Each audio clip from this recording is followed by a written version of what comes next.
আসসালামু আলাইকুম। আশা করি আপনারা সকলেই ভালো আছেন। তো আল্লাহর রহমতেও আপনাদের দোয়ায় আমি ভালো সুস্থ আছি।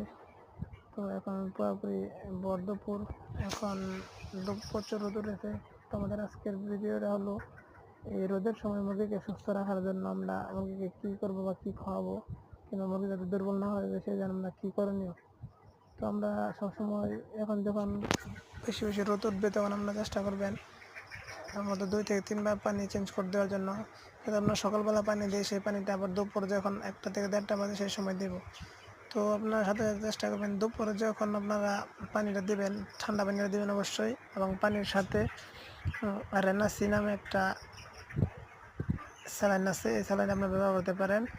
এতে করে মুরগিদের রোদের কারণে যে মুরগির দুর্বল হয়ে যায় সেই দুর্বলতাটা কেটে যাবে এবং মুরগি সুস্থ থাকবে। এবং আর ঠান্ডা পানি ব্যবহার করার সাথে সাথে মুরগি পানির পরিমাণ বেশি খাবে, মুরগিগুলো সুস্থ থাকবে। এবং দেখবেন বিকাল হলে অনেক মুরগি দুর্বল হয়ে যায়, কারণ মাঝে মাঝে আপনারা খেয়াল করে দেখবেন যাদের মুরগি আছে দুপুরবেলা যদি কোনো ঠান্ডা পানি কিংবা কোনো স্যালাইন জাতীয় কিছু না ব্যবহার করা হয়, বিকাল বা সন্ধ্যার পরে দেখবেন অটোমেটিক মুরগিগুলো আস্তে আস্তে দুর্বল হয়ে যাচ্ছে।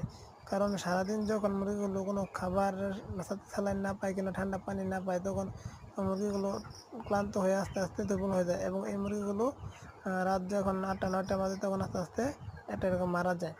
তো আপনার যাদের মুরগি আছে সবাই চেষ্টা করবেন এই দুপুরবেলায় যত ঠান্ডা পানির সাথে রেনাসি যে স্যালাইনটা আছে এটা 1 লিটার পানিতে ব্যবহার করার জন্য।